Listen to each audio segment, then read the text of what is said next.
Alexandra Kennedy looks at why debt is such a problem here in the Okanagan. Your money since the program ended. Incredibly. I have no debt. Many Canadians can wish for Julia Fletcher's debt-free life, but the statistics show that people in BC are piling on more debt than almost any other province. Financial stress is probably some of the worst stress you can have. It's just this heavy weight on you that you have this debt and you can't. It's like you're stuck. 5 years ago, Fletcher was in the same debt situation many British Columbians find themselves in now. A new study from Statistics Canada shows that BC has one of the highest rates in the country when it comes to household debt. This includes credit card debt and mortgages. We are second only to Alberta, where household debt averages $157,000, while BC is only slightly lower at $155,000.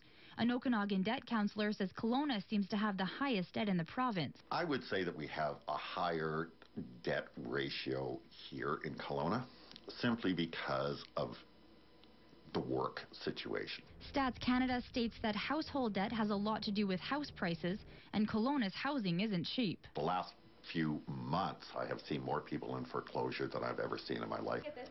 But setting house prices and unemployment rates aside, there are other factors contributing to the high levels of debt. Credit card interest rates can do major damage. The highest interest rates you can find in Canada are on department store credit cards like Sears and the Bay. Their annual interest rates are at 29.9%.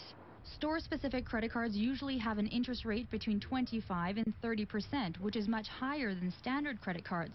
At one time, it was payday loans that had the highest interest rates in Canada. Payday loans were 59.9%, but the provincial legislature has now reduced that to 23%.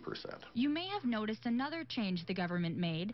Look at the bottom of your latest credit card statement. A new policy forces credit card companies to tell you how long it'll take to pay off your purchase if you only pay the minimum amount every month. I mean, I applaud the Canadian government for forcing the credit card companies to put right on the face of their bills how long it's going to take you to pay it off at a minimum payment. Ben Neeland is an expert in how to get rid of debt. We're going to put anything on a credit card.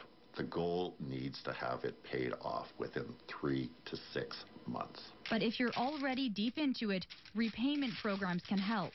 We can put together repayment programs at reduced or 0% interest, which obviously helps them pay the debt off. This is the program Julia Fletcher went through 5 years ago, and she says she'd recommend it to anyone struggling with debt. By the end, it was like, it's gone. That weight is gone off my shoulders. In Kelowna, Alexandra Kennedy, CHBC News.